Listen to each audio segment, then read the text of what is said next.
Selamat pagi, Bapak-bapak, Ibu-ibu, saudara-saudari dimanapun berada.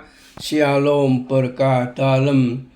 Berjumpa kembali dengan Sugeng Pramono dalam renungan Matius 24 ayat 37 sampai 44. Suasana dunia menjelang kedatangan Yesus Kristus yang kedua disamakan dengan masa Nuh hidup. Nuh adalah seorang yang hidup berkenan di hadapan Allah. Persamaan pertama adalah sikap orang terhadap pewarta firman. Nuh dianggap gila dengan proyek bahtera raksasanya. Dianggap fanatik karena percaya penghakiman Allah atas manusia berdosa.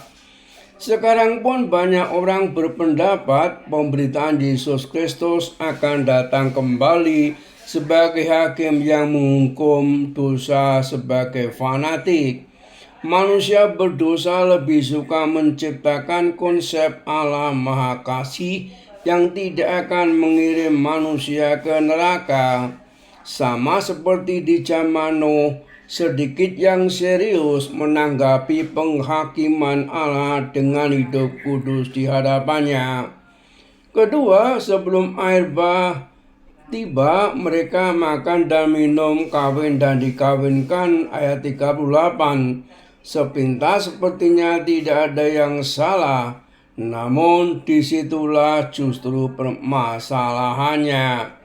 Manusia hanya melihat kehidupan sebagai urusan yang berkaitan dengan dunia sekarang ini, mencari kebahagiaan dan kenikmatan hidup dunia yang sementara, tidak peduli dengan hari penghakiman dan kehidupan setelah kematian. Hal-hal itu dianggap tidak nyata, tidak kelihatan. Hal ini terus terjadi sampai saat ini.